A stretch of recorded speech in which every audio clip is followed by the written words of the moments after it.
Good morning, everyone. Happy Valentine's Day. I'm Tabitha Hassell with Tabs on Tap. If I can get it out right today. I think every day this week has been a Monday for me, so we'll do our best to get through. Hope you guys all have had a really good evening. Hope you all have really fantastic, wonderful weekend plans. I have to work all weekend. Big surprise there, right? I work all day today, all day tomorrow, all day Sunday, but that's okay, right? Work is important. So no fun Valentines for me. I don't, not that I have a Valentine anyway, so it doesn't really matter. But that's okay. I once had one, and which is exactly why I don't want another one. Good morning, Allison. Good morning, Linda. Hopefully, you guys are having a good morning. Lots to talk about today. Colonel Joe Adams joining us at 8 a.m. with the Washington Guard. Can't wait to talk to Colonel Adams. I got my pink on today. Do you guys have your pink on? Pink, red. Oh, I've got little these. What are these things called? Sequins. I'll probably be sticking to myself throughout the show. So if you see me trying to untangle, that's probably why. But either way, I hope you guys are going to have a good weekend. Hope you guys have some good evening plans.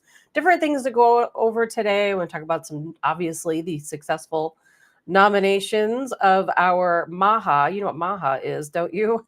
Make America Healthy Again. Robert Kennedy Jr., of course, finally getting his nomination. Tulsi, of course, as we know, finally getting her nomination. Only Kash Patel next. And I am pretty 100% certain that that is also going to be accepted. So we will see how that goes. Good morning, Tammy. Thank you. Good morning, Dottie. Yeah, I don't wear a whole lot of. I love sparkly stuff. I don't wear a lot of pink, but pink is actually one of my favorite colors. And I love Valentine's Day. I love all the little hearts things and all the little red and pink little stuff that comes out on Valentine's Day. But I have to work all day, so I was going to go out and get some cupcakes for my son and my brother and my parents, but I'm like, I'm not going to have time to do any of those things. So that's okay though. We'll do it another time. Lots again to talk about. We're going to talk about what would Warren Buffett do. We face such uncertain times, much better times than, of course, the golden age. But Warren Buffett, I always watch what he does. And when he makes a big move, a lot of people notice. So we're certainly going to talk about that. Donald Trump, lots of negotiations going on. We're going to talk a little bit about reciprocal tariffs and kind of what that means. And I want to talk a little bit about what's going on. DOGE at the IRS, which is insane. AOC being referred to prosecution through the DOJ. There's so much. Donald Trump playing games with Zelensky. Can't wait to talk about that. That little snake oil salesman. And let's see, Allison. Unfortunately, we have a funeral this weekend. A mother of a longtime friend. Well, I'm sorry to hear that, Allison. That never makes for a good weekend. Many prayers to your friend and their family. Donnie says, buy cupcakes tomorrow, half price, right? If there's any left, I could make some cupcakes, but I probably won't be done working until late into the evening. Good morning, Phyllis. Happy Valentine's Day to you. And I can't wait to see all your photos later with all your little hearts and Valentine's things on social media. But again, so much to talk about today. Colonel Joe Adams joining us at 8 a.m. I have no idea what we're going to talk about to Colonel Joe Adams. I left it up to him. I'm like, whatever you want to talk about is fine with me. And it's kind of funny, but I consider today to be a little bit of a slow news day. But what's funny about that is there's actually so much news, but there's just so much going on right now that it's like the same stuff. We uncovered corruption. We uncovered corruption. More corruption over here. More corruption over there. More money to illegals here. More money to illegals there. It's like I could probably spend a 6-hour show every day uncovering all of the corruption that we're seeing, all the validation that we've always thought was happening. It's here. Good morning, Glesna. And you can rent a chicken. What do you mean you can rent a chicken? You mean like a chicken to lay eggs? You can rent chickens to lay eggs? That's it. I did not know that. I did not know that. I do know one thing is our local rural king here in the area is completely out of chicks. And so I'm wondering, it's two things going on. Either some places I've heard are not selling chicks this season because of avian flu, or it could be a situation where everyone knows that the price of eggs is going to go absolutely insane, as is the price of chicken. And so they're running out and buying all the chicks while they have the opportunity Vance is in Germany. Yes. There's, we'll just jump right into that, Glesna. The German government has collapsed. We expected this to happen. Stolz has lost his mind, as we expected to happen. They're actually saying that they're going to go after Elon Musk because he has promoted the AfD party. And of course, that's the conservative party, the right wing of Germany, who is going to gain control over Germany. Why? Just like here in the United States, people in Germany are fed up with their liberal government. They're fed up. Remember, what was it, 2 years ago? Whenever all of their supplies were being cut off by Russia, they're in German, and Germans had a really difficult winter. A lot of people having to use wood to stay warm. And I remember them going through a very difficult time that year. And it's all their government's fault. They have as much corruption in Germany, as a matter of fact, all across Europe, but as much in Germany as we do here. And it was just a matter of time before their government collapsed. Look how many collapses have happened throughout Europe over the past, I would say, 5 years. I mean, it's been absolutely unbelievable. And good morning, Glenn. Every day is like Christmas. It is. Every day is like Christmas, isn't it? Every single day is just wonderful. Allison says Wednesday, a Navy jet crashed into San Diego Bay. 2 pilots. I saw that video, Allison. That was pretty wild. And thank God they were able to eject safely. Good morning, Paula. And happy Valentine's Day to you too. Good morning, Rob. And good morning, Annette. And good morning, Jay. The liberal policies of Germany is the real cause. Absolutely, it is. And the AfD party, which you're going to hear a lot more about, we've talked about quite a bit as it is, but the AfD party, they're just like us. They are the patriots of Germany. These are people who are just like us, who have said, I have had enough of my country's wokeness. I've had enough of these ridiculous liberal policies. We, the people, are going to stand up. And of course, they've gained so much momentum, as the same thing here in our country. We gain so much momentum because we are the majority. And in Germany, it's no different. The government has held these people back as long as they possibly could. And now eventually Stolz just had to say, hey, I give up. I give up. There's nothing we can do. We can't win. And they won't win. The Patriots will always win in the end. And that's exactly what's going on here. Good morning, Tammy Jerry Hoover. Good morning, Mandy. Glenn. Well, thank you, Glenn. It's pink, but close enough. It's still a pretty Valentine shade, right? Allison, yesterday, an Afghan asylum seeker drove a car into a labor union demonstration at central Munich, injuring 336. When he arrested, he yelled, I saw that video, Allison, of that, situation. And, there's been several of those recently. In different parts of the world, we've had people, ramming their vehicles into crowds of people. And it's just another terror attack. And there are so many, it's hard to even keep up with them these days. But I saw the video that it reminded me of what happened in New Orleans recently. And it's just heartbreaking. It's absolutely heartbreaking. And it's just the beginning. We're going to see a lot of these terror type attacks, all across the world, not just here in the United States, but all across the world. And, right here in the United States, we face a lot of threats right now between the cartels and the terrorists. And quite honestly, some of the super crazy Democrats who are going to be more volatile as the day goes on. And of course, those are extremists, just like there are right-wing extremists, there are left-wing extremists, and there are people who have reached their boiling point with Donald Trump's policies. How? I don't know. To me, the policies are absolutely amazing. Good morning, Karen. I don't know how anyone could be upset with it, but they are. It's like the world is a crazy place. I just saw yesterday that a judge blocked Donald Trump's gender affirming policy. So in other words, Donald Trump, of course, wrote that executive order. You all know about that, where he stopped and made it illegal for doctors to perform, gender reaffirming surgery on anyone, I think it was under the age of 18. And he also made it illegal for doctors to prescribe hormones, puberty blockers, and so on, any type of care towards children that has to do with gender reassignment. He stopped it dead in its tracks. Well, guess what? A judge overturned it, which is insane. How would a judge block an executive order that keeps children from being harmed. And yeah, Paula, I would ignore that judge too. And I hope that Donald Trump does ignore that judge.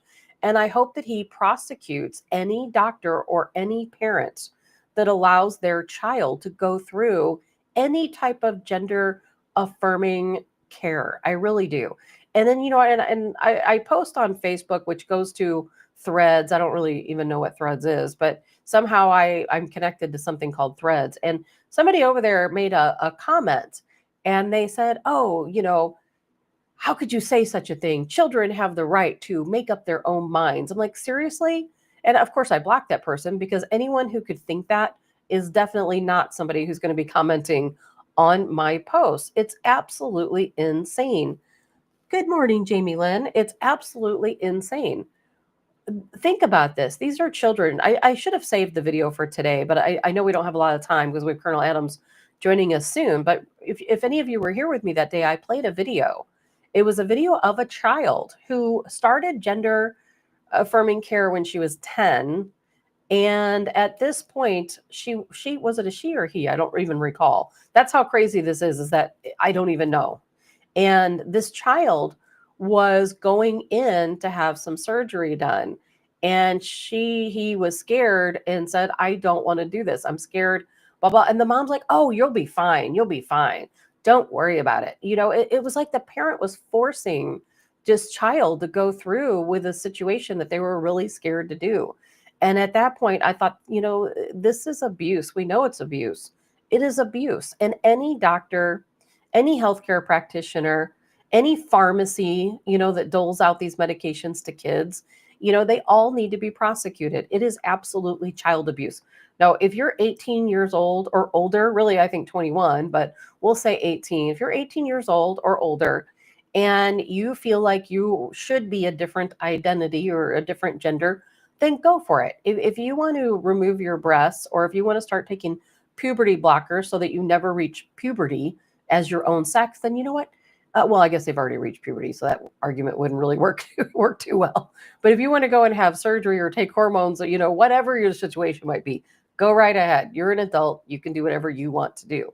But children is a whole different story. And I do hope that Donald Trump ignores this order, because I don't even care if people get upset with me for saying this. It is absolutely child abuse. A child who is prepubescent really has no idea how they're going to feel once they reach puberty. They really have no idea. How many cases can we point out where a child went through some of this gender affirming care and then hit puberty and thought, oh gosh, I made a big mistake. I made a big mistake, and now there's nothing I can do about it. I have removed my breasts. I thought I wanted to be identified as a male, but now that I've hit puberty, gosh, I've changed my mind. I want to have children. I want to, be married. I want to move on as a woman, as I was born a woman. And it's too late. Too late. You've mutilated and ruined your body. And it's just highly unfortunate. And yes, Paula, it absolutely is child abuse. And Jay says, I'd say every case as an adult is pushing their own agenda on these kids. I do think that these parents are pushing these agendas on their kids. It's a difficult life for these kids, a difficult life to have to go through all of these different changes. And where there is so much alcohol abuse and drug abuse within these communities of kids who got all of this gender affirming care, then they grow up and they have a lot of problems. And it's really unfortunate. I don't know why anyone would wish that on any child. I don't. And I don't see how any judge could stop that executive order and say it's okay to mutilate children, because that's exactly what it is. You're mutilating children, and that and stopping the natural process of their body. It's upsetting to me. Glenn says, like tattoos, not until 18. Exactly. That's exactly right. A child is still a child. And this person that was confronting me, they said, oh, it's abuse not to let the child do what they want. I'm like, seriously, do you let children do everything they want? Is that what being a child is about? You can just do anything you want and your parents are supposed to support you? No, your parents are supposed to be there to guide you, And then you hear different celebrities, I'm not mentioning any names, but they'll say, oh, I have one child that identifies as a, pansexual, Therian fox, whatever that is, and my other child is whatever. I don't even know the terms. My other child identifies as a female. My other child is fluid and blah blah. I'm not even sure what fluid means, quite honestly. But it's like they have all these different terms, and it's like they're so proud. And I'm not saying they shouldn't be proud of their children. You should be proud of your children, no matter what direction your children go in. But these are children. How does a child know that they're fluid or pansexual or any of these other things? They're not even teenagers yet, and they already have terms. It just doesn't make sense to me. And I don't think it's the mental illness of the child. I think it's the mental illness of the parent. Now, if a child feels that they're gay or they feel like they identify as a different sex, that's perfectly fine. Nurture your child however you want, but don't mutilate their body. Just don't mutilate their body. It's just so upsetting. Jay says proof of an epidemic in mental health issues of the parents and the doctors. Yes. And, I hope that under Robert Kennedy Jr. leading the HHS, once again, we're calling it MAHA for Make America Healthy Again. I hope that he gets involved in some of the care that's going on and some of the things that these kids have to deal with. And, one of the things that we know that he is going to tackle, which is absolutely fantastic, is he is creating a vaccine database. It's going to be a portal where if you have some type of vaccine injury, you can go into this database and you can enter your case history, exactly what happened to you or your children if they had a vaccine injury. And I know somebody's along the line is going to say, well, we already had one of those. Well, we didn't have a real one. This is going to be a real, injury reporting database where if you've had a vaccine and you've had a vaccine injury, you can go in and report your entire case history. And I think we're going to have much better tracking of these types of vaccine injuries. And this is, just the beginning. We've got a long way to go and a lot more coming our way when it comes to, Robert Kennedy Jr. being our HHS leader. And I can't wait to see what he has. I can't wait to see the food, dyes being tackled, this potassium bromide being removed from our foods, all of these different chemicals that we're eating every day. I don't know, though, how they're going to tackle the issue of GMOs. I just don't know if that's anything that we can really solve in any quick manner, because look at the thousands of farms, across the United States who are using GMO seeds, and they're pretty well forced to use these types of seeds and forced to grow these types of, vegetables and fruits. So we'll just have to see how things play out. I think the GMO situation is going to be much more difficult to tackle because we have, of course, a lot of people to feed, and we've got to be very careful when we start making changes to our food supply, because any disruption can, be catastrophic. Of course, it would have to be very well planned out, and there would be a lot that would have to change. Allison says bioengineered food. Allison, I had some yogurt yesterday, and I hadn't looked at the back of it. I thought, gee, I wonder how many, calories are in this yogurt. And I'm like, oh, okay, 80 calories, which is good. It's like a non-fat yogurt. But at the bottom, I saw that it contains a bioengineered ingredient. And I'm like, okay.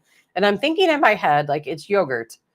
What's the bioengineered ingredient in a cup of yogurt? Shouldn't it just be milk? I mean, cream, there shouldn't be anything more. And so then I put it down. I'm like, okay, what's going on here? What's in here? And it should just be culturized, pasteurized milk, right? So it's everywhere. It's everywhere. There's not a lot we can do about it. Let's see. Glesna, better labeling of GMO helps. Yes, it does. Not hiding behind another name. Glesna, you are 100% correct. And it starts there, doesn't it? Is at least we could know. If there's harmful ingredients in our food, at least let us know in plain terms so that we can read a label and say, okay, this is cricket powder. I don't really want any cricket powder today. So let me know, oh, this is mealworms. This is beetles to give it, a certain color. And I would like to know all of those things. No more surprise labels. How about that? No, I want to know what's in my food. And later at the end of the show, we're going to be talking a little bit about gardening. I'm not going to spend a ton of time talking about it today. Hopefully everybody has their seeds planted or starting to get a plan underway. But I'm going to talk about soil blockers and seed snails, two things I'm learning about and I'm going to try. I ordered my soil blockers. I'm excited about trying out a seed snail. So we'll talk about that. We're going to have Colonel Joe Adams joining us in about 2 minutes here. Can't wait to talk to him. And again, so much to talk about. Warren Buffett, very quickly. I always think, what does Warren Buffett do? Where does he go? When he's uncertain about times, which really we should be more certain now than we've ever been. Well, Warren Buffett, he reallocated $234.6 billion into treasury bills. Now, that's kind of an unusual move, wouldn't you think? That he would move all of this money into treasury bills. I think that's really strange, which is why it stands out. So, as of right now, he holds more treasury bills than the Federal Reserve. The Federal Reserve has 195 billion. Warren Buffett right now, treasury bills 234.6 billion. A lot of people think this is because we're going to have a commercial real estate collapse. And the reason why is because over the next 20 months, and I am not a financial expert. I just want to throw that in there. But I've been studying this a little bit about the commercial real estate market. Over the next 20 months, $2.7 trillion in commercial loans is coming due for repayment. That's a lot of money. $2.7 trillion in commercial loans. Well, the interest rate used to be 4.3% the last time these folks had a repayment. Well, guess what? Now it's 6.2%.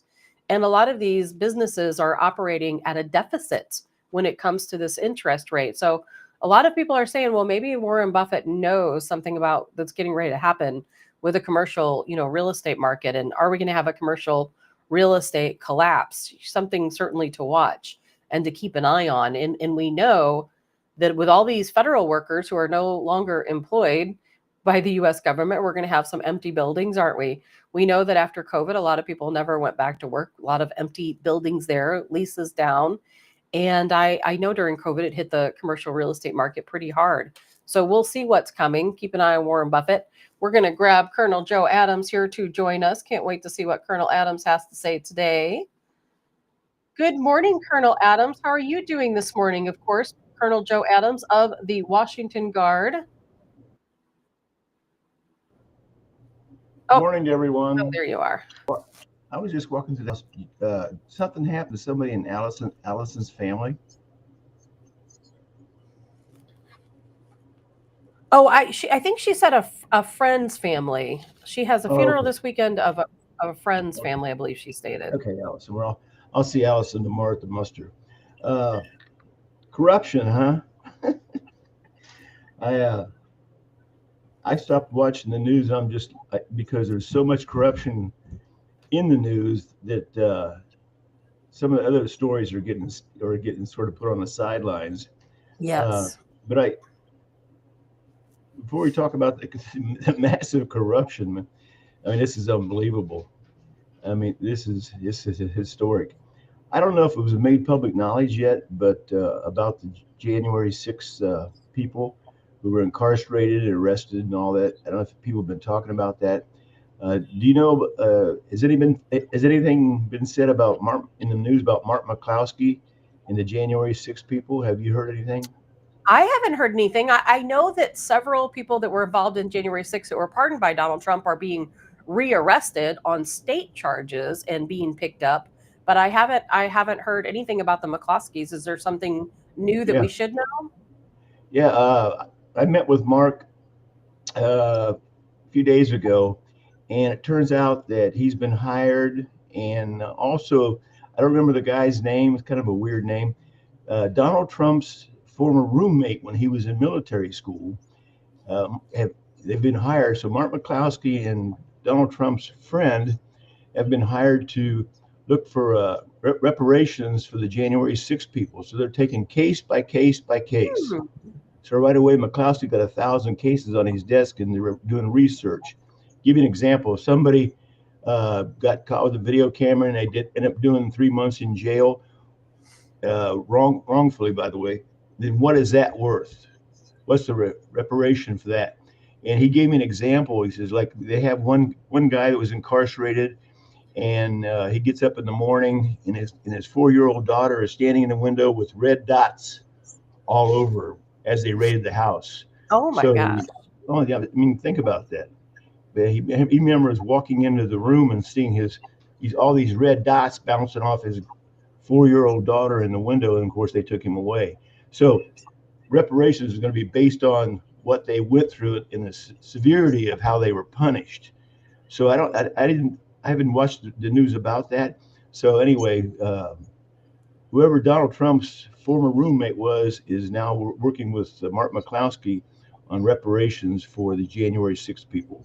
There you go. I'm glad to hear that, Colonel Adams, because Yeah. these people, as we know, were held in solitary confinement for long periods of time. They were not afforded their constitutional rights. Not to mention that they should have been arrested to begin with. There are a lot of people in this country who've done far worse. We've seen quite a few insurrections just taking place over the past month with no arrests. And this is absolutely insane. These people, I remember talking to one of the attorneys, for the shaman. And I remember him telling us the story about how, he would ask to see his attorney and he would be denied that right. That's not constitutional. You cannot deny the right for somebody to see their attorney. They weren't meeting certain type of dietary restrictions, and they weren't allowing them to shave or even take showers. It was unbelievable how these people were treated. Yeah, the gulag. Yeah, that's the way it is in Russia, the gulag.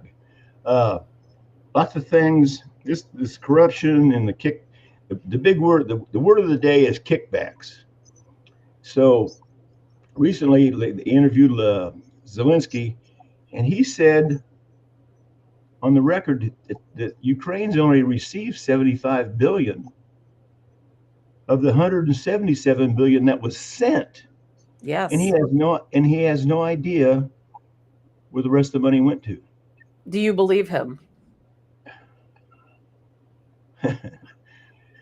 Sounds like a shakedown. I mean, Ukraine, even before the war was nothing but a money laundering scam. So that's a good question. But for him to go I think he on knows. the I think record he and knows. say that, that's unbelievable. It's believable in today's world.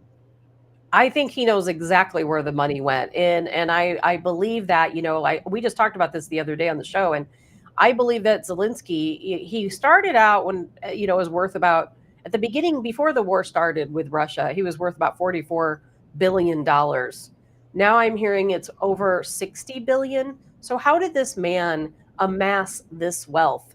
A comedian who wears tutus and high heels. How did this man amass this wealth? You know exactly how. And he knows that, what, I'm sure they made a deal where Zelensky said, hey, give me 100, authorize a payment of 177 billion over a period of time. I'll keep, 100 of it, or I'll keep 75 of it. And the rest of it goes back to the kickbacks to the people who signed off on the bill. Some of it will go to the people of Ukraine. Tucker Carlson even reported that the other day, that he thinks a lot of the money actually went to the people, that they're just paying the people of Ukraine with our money, your tax dollars. It's insane. Yeah, kickbacks. Everybody. Now you know why the Democrats like wars. What a great laundering scheme. God only knows how much money they made during Vietnam. But and the people that yell the loudest are usually the guiltiest. AOC, she's a classic. Wasn't she a bartender before she became a She congresswoman? was. She was a Yeah. bartender. She's getting ready to be an So, inmate. so her salary is $174,000 a year, but her net worth now is 30 million. I mean, so anyone explain that to me? People wonder why we're $36 trillion in debt. You know why?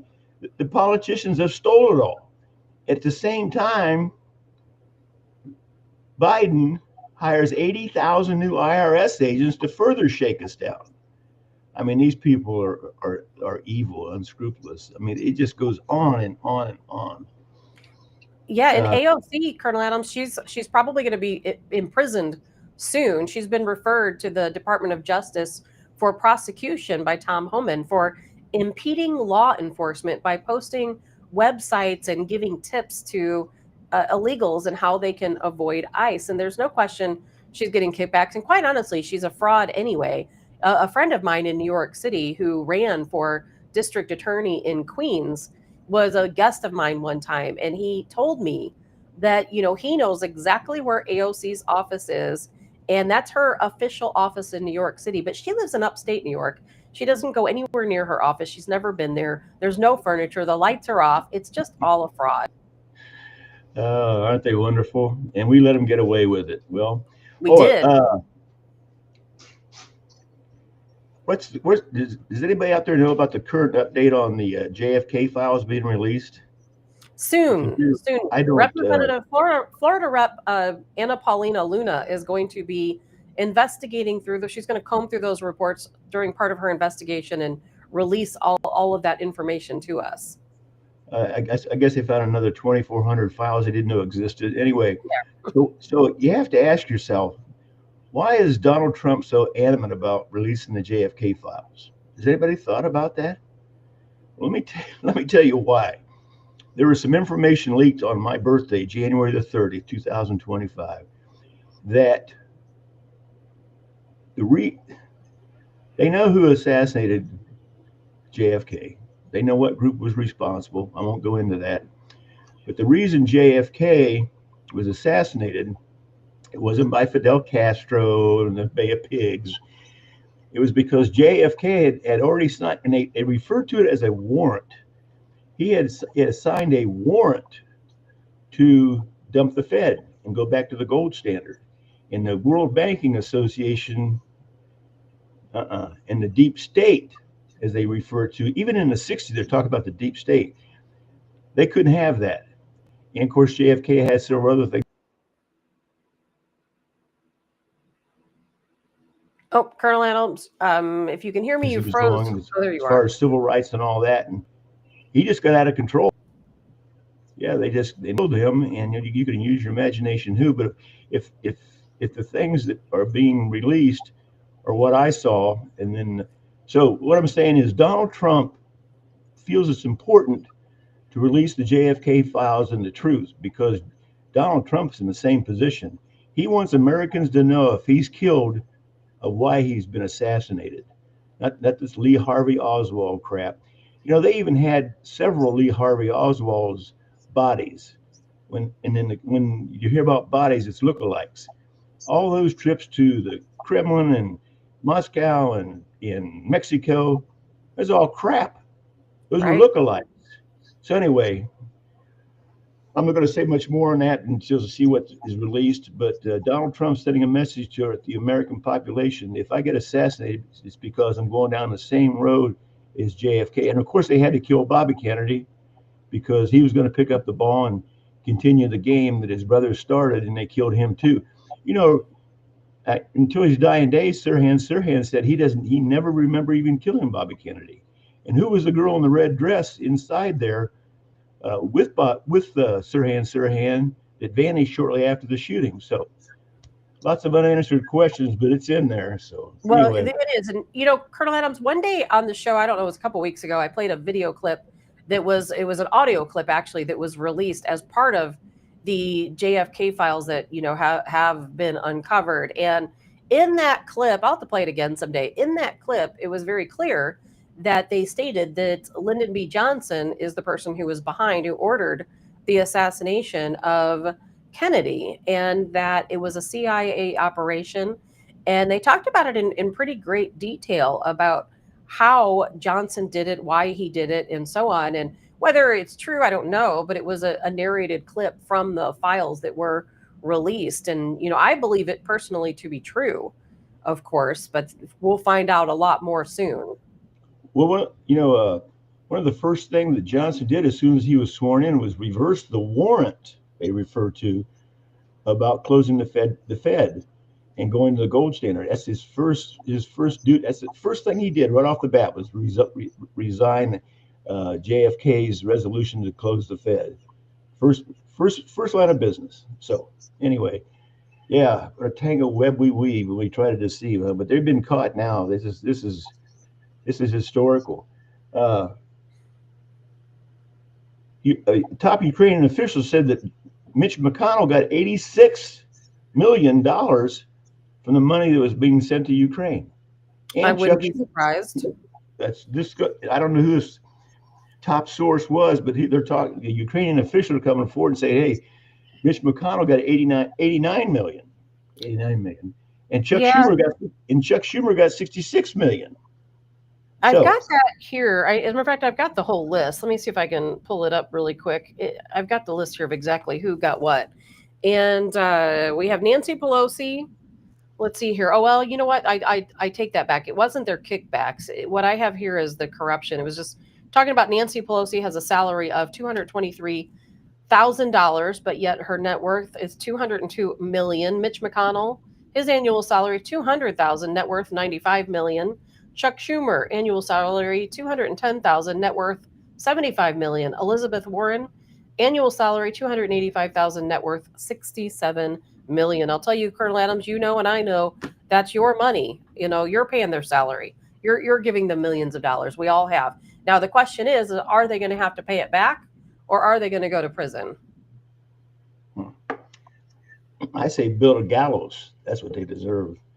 Where are they going to build a gallows? That on the Capitol grounds or the White House grounds? So, anyway, Joe so far has found what 521 billion per year. It's been scraped off. This is amazing.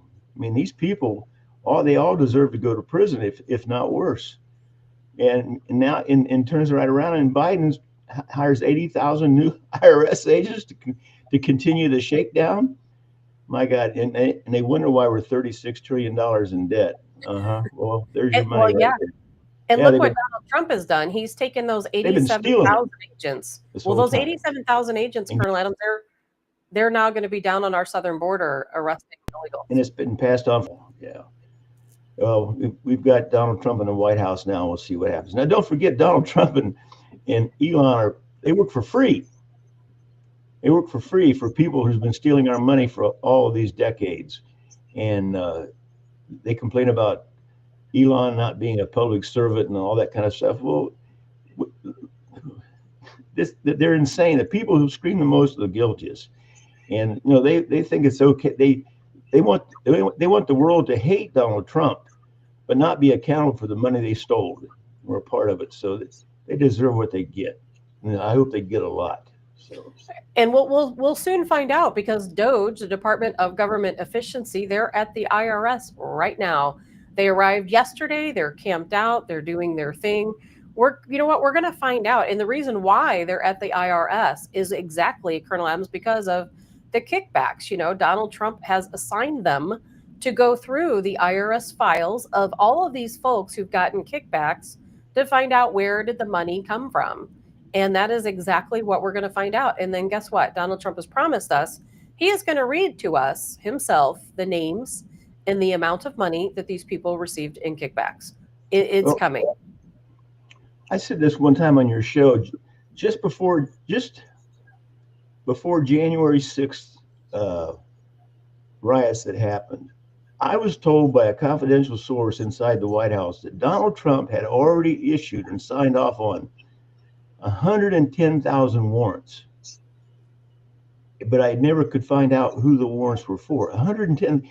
In fact, the quote was 110,000 warrants on his desk. Everything went quiet. Why? Everyone in the government. Yeah. So anyway, I'm sure some of those warrants he had on his desk are going to be reissued. Crazy stuff in the news. Did people see where Massachusetts is now the sanctuary state for transgenders, and it was hysterical. These people show up at this hearing demanding transgender and would be a transgender city, and they show up dressed like clowns, and they expect people to accept them. And who cares? They want to make somebody care about them, but nobody really cares. And so they have to put on these freak shows, which further drives people away from them. I didn't understand it. I don't know if you saw that or not. I did see it. And, I've said on this show many, many times, Colonel Adams, and I would think you would agree that A person's sexuality is to be kept behind closed doors. What you do at home in your bedroom is fine, but your sexuality doesn't define your entire being, your entire life. And what it is that, I'm a straight heterosexual person. But guess what? I don't need a flag to tell anyone that. I don't need a shirt to tell anyone that. I don't need to go into my place of employment and broadcast it to the entire world. And that's exactly what these people do. They think because they're a part of the LGBTQ community and because they're transgendered, that it defines every single second of their life, that everything they do at work is defined by their sexuality. They just don't get that we don't care. Just like you said, we just don't care. What you Yeah, do in your bedroom is your own private business. Don't bring it to the workplace. Don't bring it to the schools. No one cares. No one cares. especially the schools.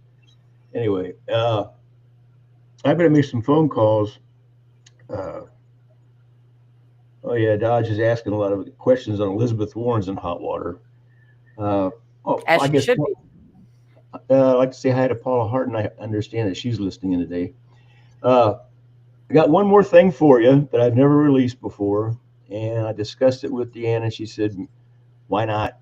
It's when you were on the other day, and I just commented in, "We are ISIS." Mm-hmm, mm-hmm. I want to explain what I meant. I had a confidential source come to me not too far back, a few years back, and ISIS was on the upswing, and ISIS this, ISIS that. ISIS was the head story in the news. And this person who was in the Navy, let's just say, uh, in a very, very respected position in the Navy, said, "Colonel, we are ISIS." And I said, "What do you mean we are ISIS?" He goes, "I personally witnessed on a ship with boat after boat of cash that we leaders in the Mideast." I go, he says, "I was a part of the security mission to guard the money when we took it and gave it to ISIS to fund them. Colonel, we are ISIS." And that was a person part of the SEAL team operation told me that. And he has no reason to lie to me. He loves me, he respects me. And I have never released that information before. But I hear people talking about we actually funded them, Yeah, Oh yeah, no, yeah, we we did. funded ISIS. We We, actually did. We created, Colonel Adams, I believe, well, obviously, not that I believe, I know, we created ISIS. A lot of people don't understand Obama. And I'll talk about this another day. Obama is a CIA operative, and he came out of nowhere for a reason. Obama is not his real name. Most of us know that. There's a lot more to his story, which another day we'll get into. But, not only are we ISIS and have we funded, trained ISIS, but we have Al Qaeda, Al Nusra, the Taliban. All of those groups are all us, the United States, all of them. well, we started Taliban, that in Of course, 1990. we Sure. built those caves. Remember, Right. we built those caves. Right. Yeah, yes, we did.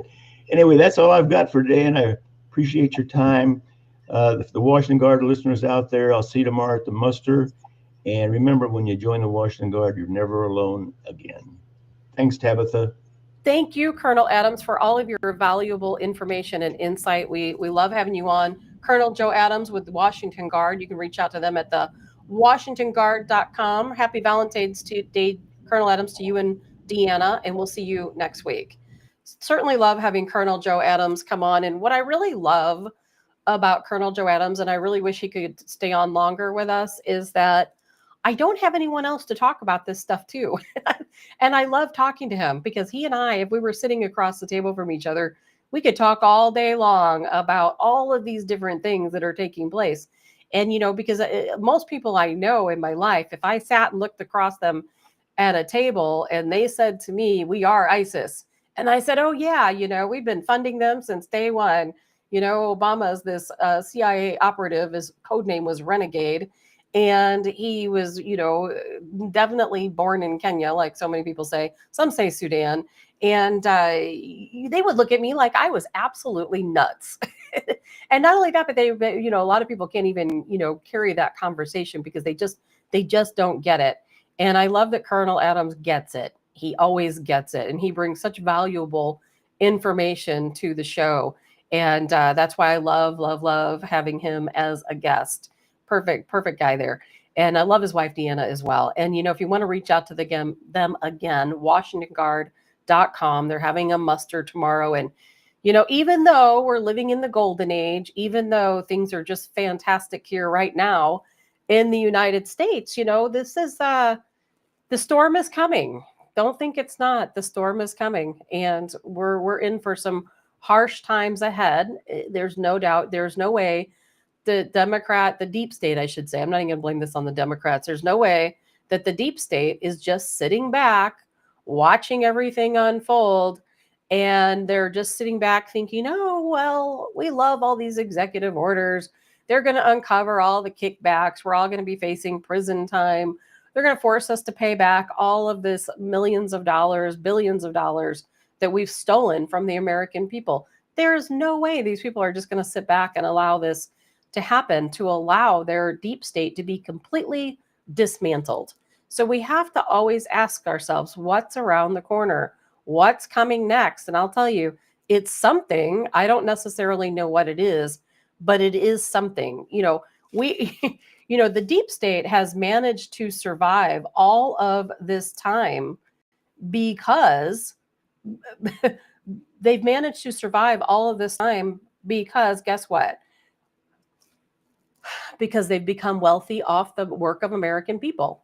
They've had money, they've passed around from person to person. They've created all of these groups like ISIS, like Al Qaeda, like Al Nusra, like the Army of Islam, like the Taliban, and some of the fighters in Libya. We've paid for Hamas, we've paid for Hezbollah, we've paid for the Houthis, and then we fight against them. I mean, it doesn't make any sense. And I love this period. I call it the period of validation, where all of the things we've always known were true, we finally are getting the validation that, hey, you people out there in your tinfoil hats, you were always right. Everything you thought you believed was actually true. So it is such an amazing time to me of validation.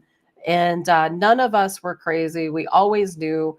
And if there's anything I could say about conservatives and how some people think that we're all nuts and wear our tinfoil hats and we're all conspiracists and all of the other, letdowns and things they say about us, in the end, we're always right. And I think that people like us, we belong to this special group of people because we're all very intuitive. We read between the lines. We can look at a situation and understand it. And I don't know why that it's us and not them. Why can liberals or people who are really woke, why they can't see the same things we can see? And, I kind of got in trouble for saying this one time, but I feel that at some point way back in the day, there was some type of a genetic split where some group, some people had some kids and one went in one direction and one went the other direction.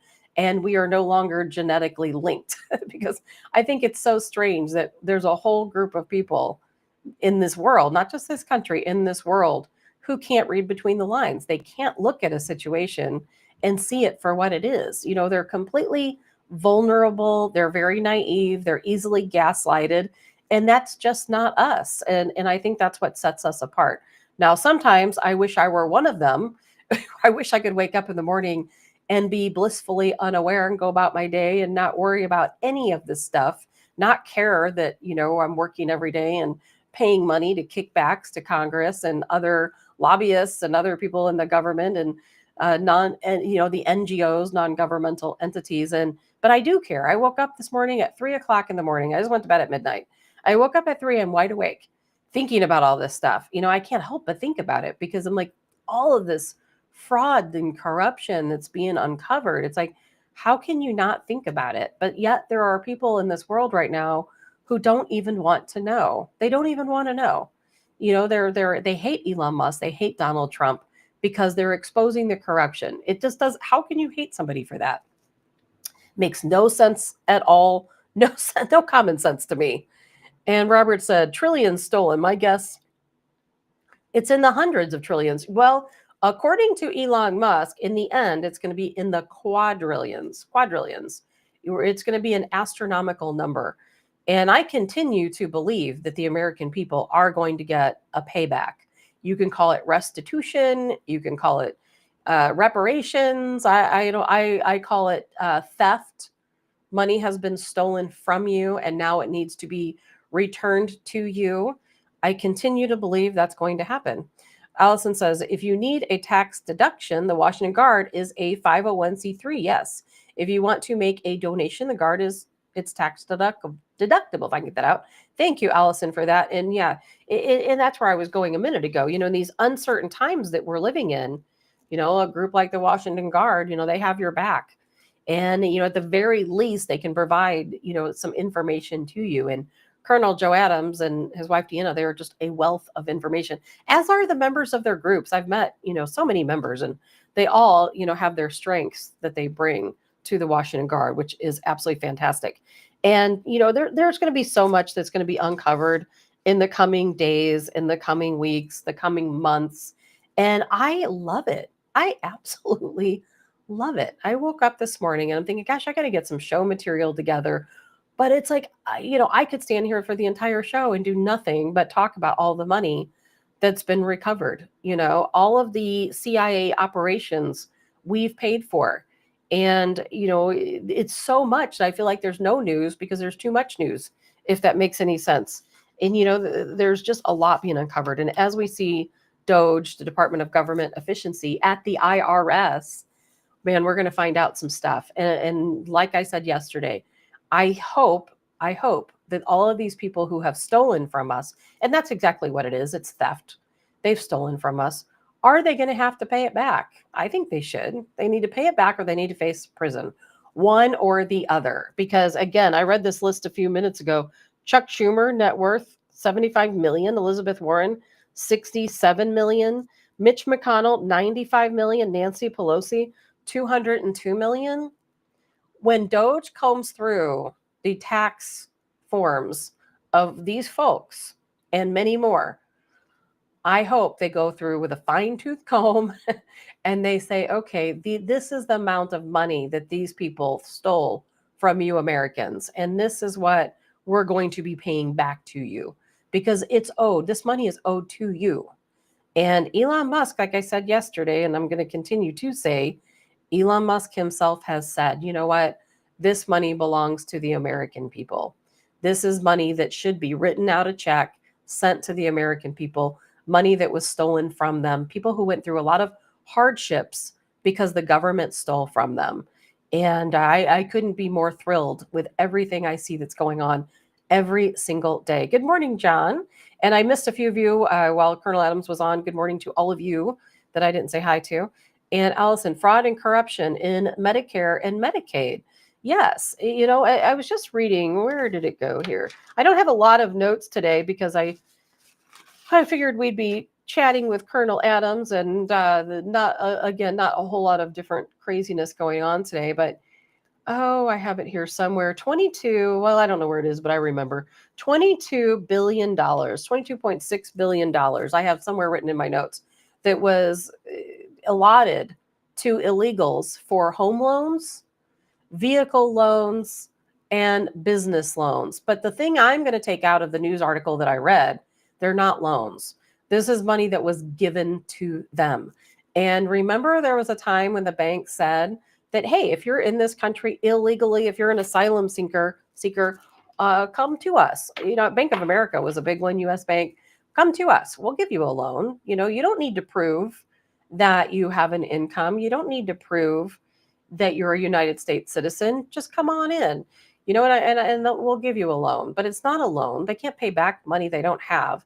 And then we have situations where, and I played a video of this quite a while back on the show, where there was a woman who was crying and upset because she owned a food truck and she could no longer afford the food truck.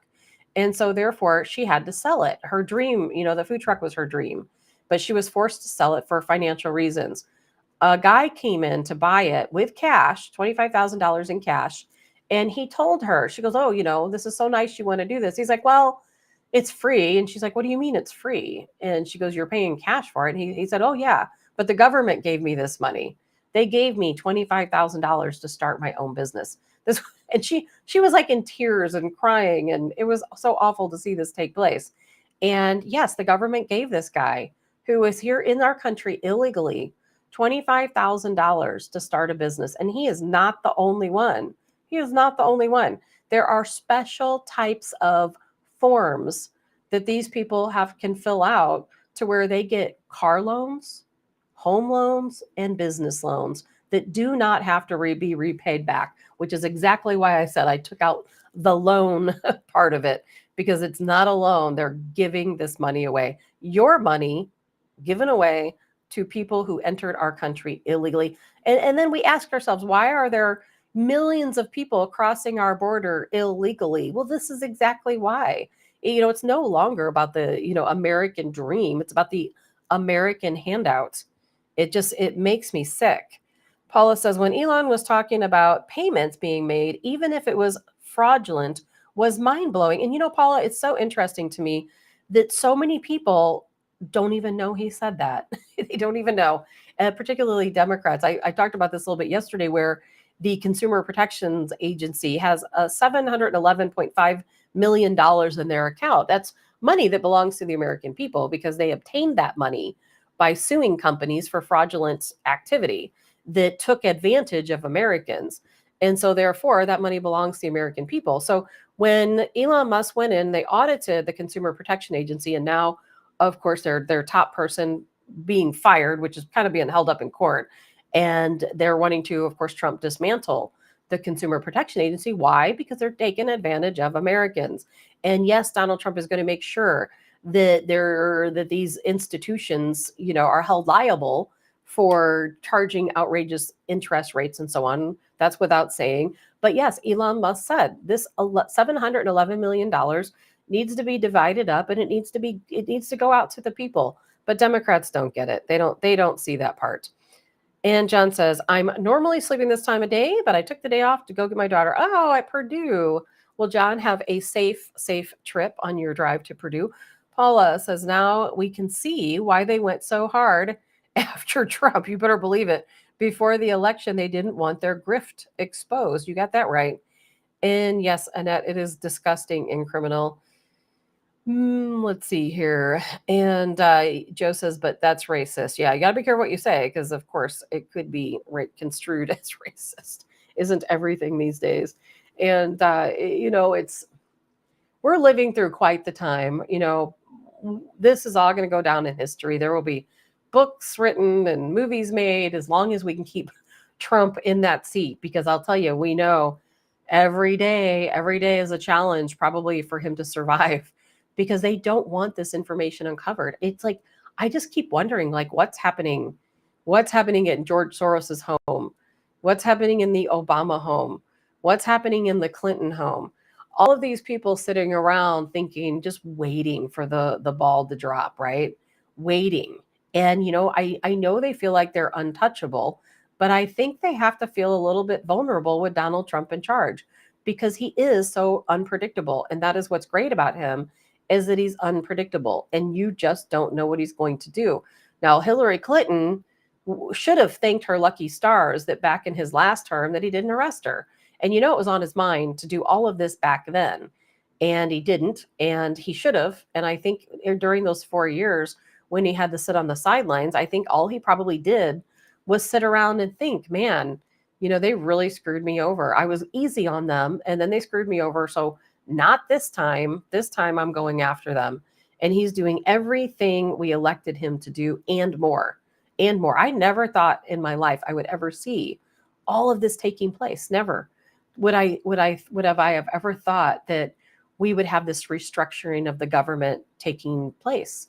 Completely leveling every branch of the government, building it back up, taking out the bad, bringing in the good. How can you not be, happy about this? I don't understand it. And then we have Kash Patel soon to be, of course, joining the ranks. And just wait until he does. Just wait. When Kash Patel joins into the situation, we're going to have a lot more information. He's going to be going through those FBI files. We're going to learn a lot of stuff, and I can't wait for it to happen. And Joe said he's making them sweat. He's making them sweat, yes, but how far are they willing to go to stop him? Because he hasn't yet revealed everything to us. It hasn't been revealed yet. They haven't yet uncovered everything there is to uncover. So as we continue on combing through all of these files, uncovering all of the illicit activities, when are we going to hear the names? What are they going to do to stop him from saying the names? Wait till we start talking about the Epstein list and those names. I bet a lot of the names, the same names, are going to come across. But I want to hear about Republicans too. I don't want to hear just about Democrats. I want to know, how much money did Lindsey Graham take? Because I'll tell you what, he sure has been at the top of the soapbox, hasn't he? Wanting us to fund Ukraine, fighting for Ukraine. And he's been awfully quiet lately, hasn't he? He's been really quiet lately. As a matter of fact, everybody's been really quiet lately, haven't they? And I hope that Donald Trump just tears them up, even the Republicans. If you're sitting in Congress and you have taken money from the American people, we're going to deal with you. I don't care who you are. They might be my favorite person. But I'll tell you what, even if it's members of the Freedom Caucus, if we find out they have taken money from the American people, they need to be dealt with. And they need to be dealt with swiftly and forcefully. So we'll find out. I don't have any empathy for anyone that took money from the American people. Paula says, how much waste do you think will be found at the Pentagon? Oh my goodness. The Pentagon is going to be very interesting, because at the Pentagon, of course, we're going to find out all there is to know about 9/11. There's a lot of information at the Pentagon about 9/11, about UFOs and all of this other good stuff. So lots to be known. A lot about, we're going to find out a lot about these CIA operations. And I think we're going to find that all the people who talked about false flags in this country and beyond, we're going to find out were they true or were they not true. I think there's going to be things uncovered that people can't possibly look at and ignore. And I think there's going to be a lot of situations that we didn't even know were false flags that later turned out to be false flags. But then we have the other situation where, moving forward under the Trump presidency, there are certain things our government needs to do. We're not necessarily going to like those things. I don't like a lot of what's going on with foreign policy right now. Some of it I'm happy about. But, we've got to do what we have to do to protect our national security. And that could be making deals that we don't necessarily like so that we can obtain minerals or grain or petroleum, or liquefied gas. There's a lot of different things that could take place. Gold, in particular. And Karen, you also have a good weekend. So, there's going to be things that are going to happen, and there's going to be things we don't know about. And will we still have false flag operations? I don't know. The government does some of the things they do for our betterment, even if we don't like it or agree with it or know about it. But I hope that we find out everything that's happened to us thus far and then see where we go forward. And I know yesterday Trump played kind of a funny little trick on Zelensky. And I think it's interesting how Trump operates. And, he does this from a business perspective. This man has made some deals in his career, and he knows how to get the deals done. And the man is a master, seriously. Didn't he write a book about that? Now that I think about it, I can't remember. The Art of the Deal, was that his book? And the guy knows what he's doing. And yesterday was a perfect example of that. He had U.S. Treasury Secretary, of course, Scott Bessent, there in Ukraine, sitting at a table with Vladimir Zelensky. Bessent had a paper in his hand, a contract for mineral rights to Ukraine. And if you guys recall, way back before Donald Trump was even elected, we had Zelensky contacting Donald Trump saying, hey, if you work things out in our benefit, I'm going to give you the mineral rights to Ukraine. I'm selling this to you. And, basically we would own all of the minerals there in Ukraine, which is a pretty good deal. And at the time, I remember thinking, like, how can Donald Trump turn that down? That's a pretty good deal. And of course, Zelensky, the snake oil salesman he is. Well, yesterday during this meeting, Trump, like I said, he had a good plan. Trump was in a completely different location, unbeknownst to Zelensky, unbeknownst to Putin. Donald Trump was on the phone with Putin talking about peace between Ukraine and Russia, trying to make a deal with Putin. Scott Bessent, the U.S. Treasury Secretary in Ukraine, sitting across the table from Zelensky, making a deal with Zelensky. And Trump's plan was whoever signs first gets the deal. And Scott Bessent pushed the paper across to Zelensky and said, hey, all you got to do is sign. Zelensky says, I don't think so.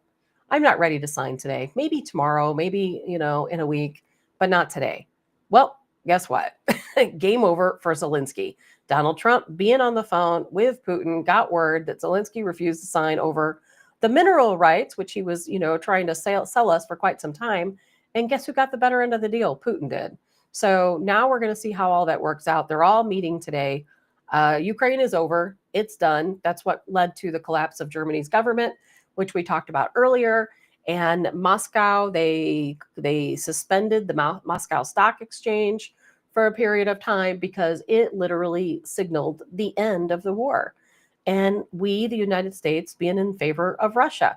And immediately, Donald Trump issued a statement that we're going to bring Russia back into the G7, that they should have never been excluded.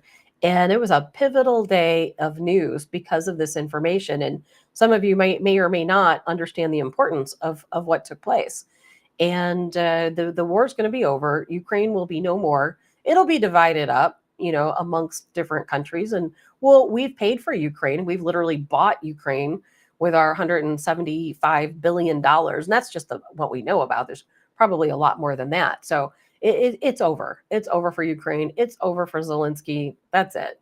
We'll see what comes out of this meeting today, but it's done.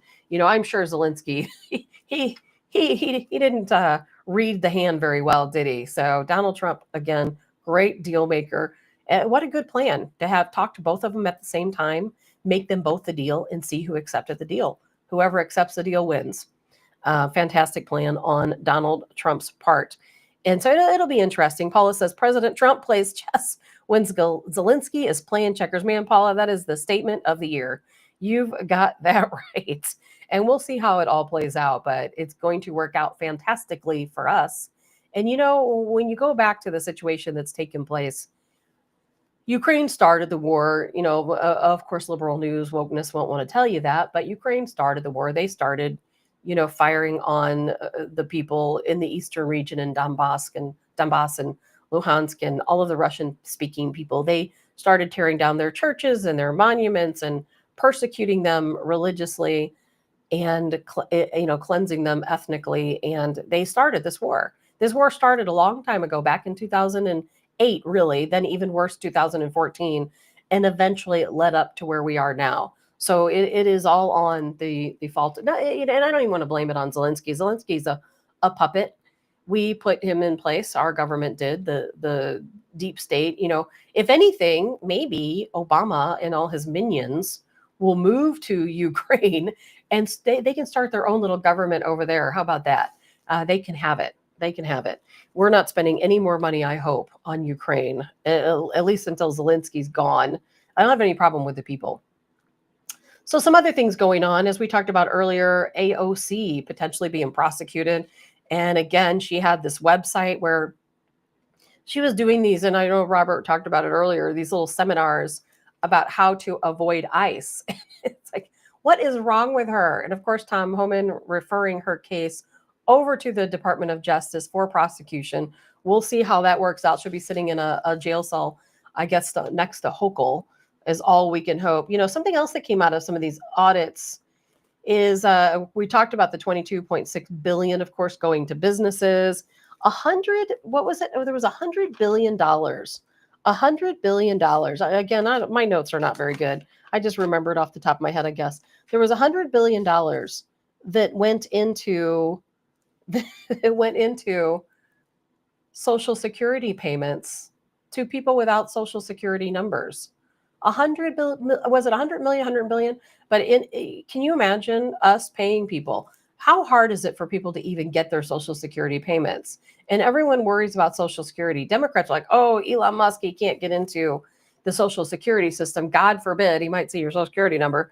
And then we find out they're spending all this money, sending it to people. And some of these people were overseas. They weren't even in the United States, sending them Social Security checks at the maximum. Okay. Not even, you might know somebody in your family or a friend who gets Social Security, but they don't get the maximum.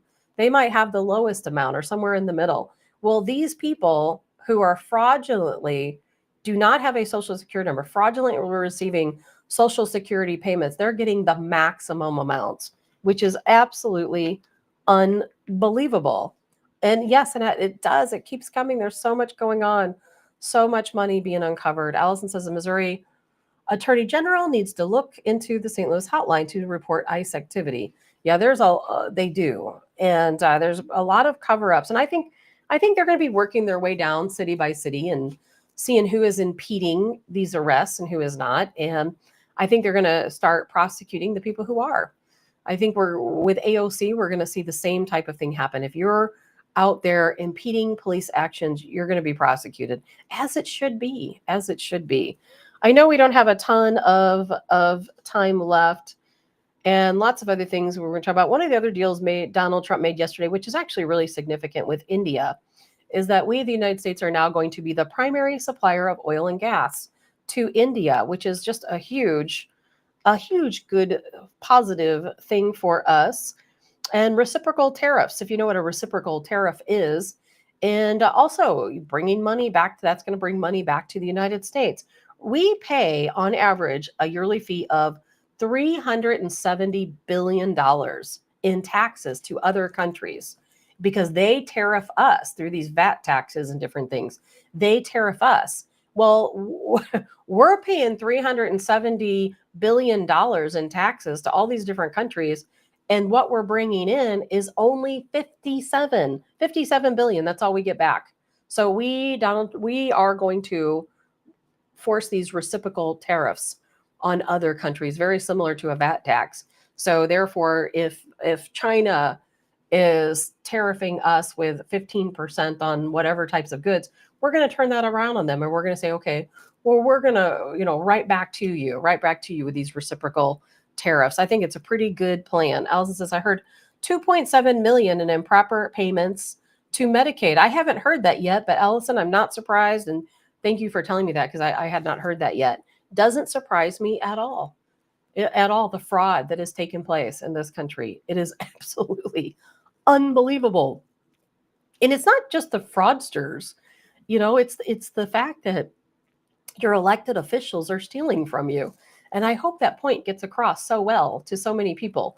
Your elected officials are stealing from you. You elect this person to represent you for your best interests, and instead they're stealing from you. I hope people get that loud and clear. And I can't wait to hear the names of who those folks are, because I'm pretty darn unhappy about it. So that being said, I don't think there's a whole lot of other news stuff I want to talk about. We only got a couple of minutes left. And one thing I did want to throw in there before we talk a little bit about some gardening, and because that's something I'm going to be trying to work on this weekend in between actual work. Did you hear about this arrest? There was a Trinity Shockley, Mooresville High School, Mooresville, Indiana, was arrested. She had been planning a Valentine's Day massacre. And thank God this plan was foiled. She's 18 years old, and she had been planning to, bring a weapon to school, shoot students. She had been threatening other students, was posting it online. Somebody, got wind of it. And then she later said she'd been planning this for an entire year. And it just goes back to some of these situations we've heard so often about. And in this particular case, the story allegedly is that Trinity had been in a very serious car accident, may have received some type of brain injury, which could have caused her to become a little imbalanced. And that can happen, especially if it's to your forehead. It can take away your reasoning. And she sought help, mental health care, at school, and her parents denied it. They said, nope, she doesn't need it. You're not giving her any type of treatment, allegedly. This is how the story goes. And she eventually turned 18 and sought treatment for herself. Her parents allegedly would not allow her to seek treatment for her mental health issues. But at age of 18, she did finally start seeking treatment. But guess what? She's still in high school, still planned this attack, and it's a pretty serious situation. Oh, Jay Van Brown, Mooresville is about an hour from me. I'm not sure if you heard about the story, but I haven't seen it largely across the news. It probably will be, all this unfolding, of course, but a Valentine's Day massacre. Thank God. I mean, these kids at Mooresville High School, today is their lucky day because she's been planning this for a year. I guarantee you, she had a plan in place. And what that plan was, we don't yet know, haven't heard anything about it, but I'm sure the details will unfold.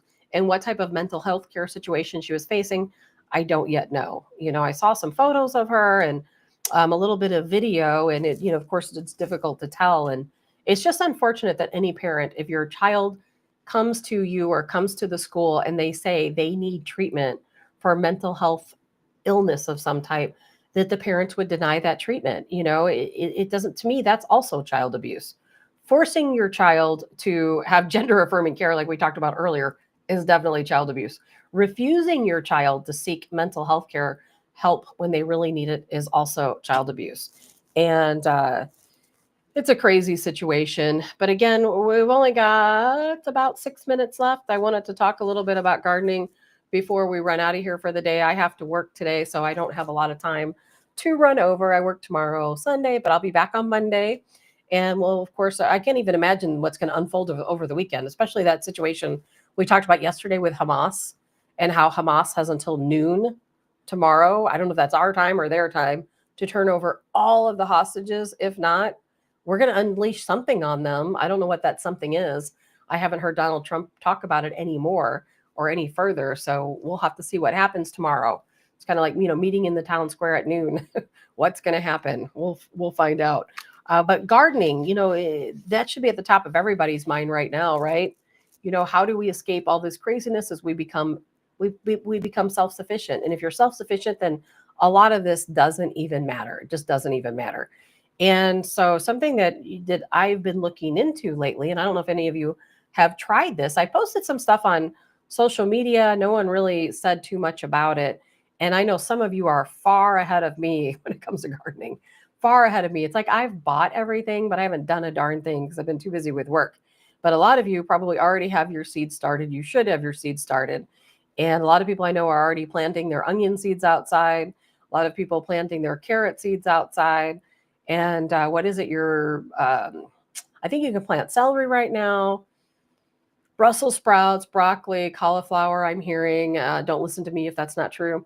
But something that I'm going to give a try is I ordered some soil blockers. If you're familiar with what a soil blocker is, and I've got recipes if anyone needs it, how to mix your own soil. And it's, you use a couple of different things like a binder. Some people use that coconut core, I think they call it. I'm probably not saying that right, with some fine perlite and some compost, some worm casings. You mix all this together and you have your little soil blocker. And so instead of planting in little seed pods, which is what I do, I buy these trays that have 75 pods in them. And that's where I place my seed starter mix and my seeds. And I did fantastically with it last year. It was certainly a good enough method. But then I've been reading a lot about soil blocking, and it seems so much easier. Where your little tray of soil blockers, the one I ordered, has 20 little squares in it, little 3/4 inch squares. And you pack it with your soil mixture. You take a tray, you put your soil blocker on there, it forms your little squares, you take it away, and then you have these perfectly little formed squares. And you can buy them in all different sizes, and some of them only have 4 squares. I bought the one with 20 because I don't have time to be messing around with all this stuff. I just want to get it done. And so then you take your little seed, you put it on each little square, but there's, you have to keep it moist. You come in and you spray it. There's no bottom watering.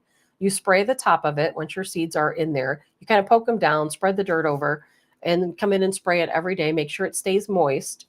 And if there's any water or, accumulated at the bottom of the tray, you have to dump it out. Well, what's interesting, then when it's time to where you would normally repot your seedlings, as they've germinated, it gets that certain growth, you have to repot them. Well, in this case, what you do is you can buy a bigger seed blocker that has these little indentations. I probably sound like a total dummy. What is it, like gardening for dummies?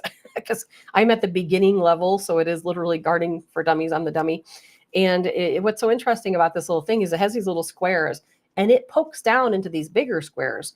So then you take your little tiny squares from your first initial seed blocking and it fits right inside the bigger square. So, I mean, you're just taking your little squares, putting them in the big square, carrying on.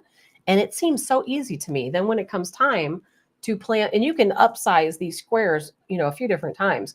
And when it comes to planting outside, there's no mess. You don't have your plastic container. You don't have these little peat moss pots. You just take your squares, plant them outside. Pretty darn easy. So that's going to be something I'm going to be working on.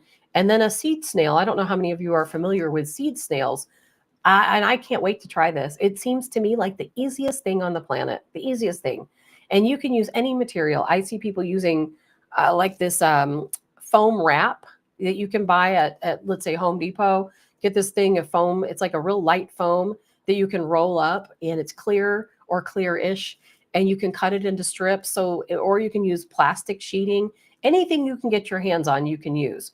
But you cut it into these strips. Probably, it looks like it's about 3 feet long, 4 feet long, by about maybe 8 to 12 inches tall.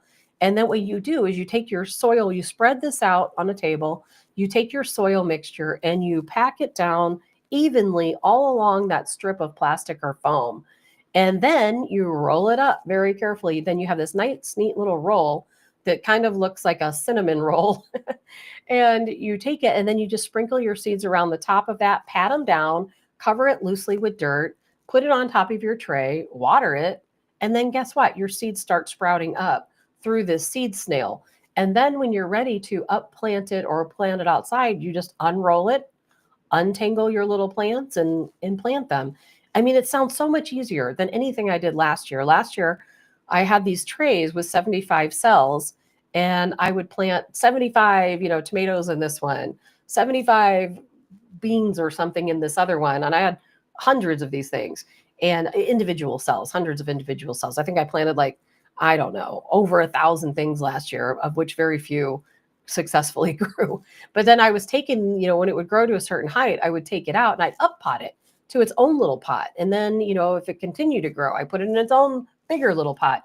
And it was such a pain. I had so much junk around the house and it took up so much space. I felt like I was living in an indoor garden jungle.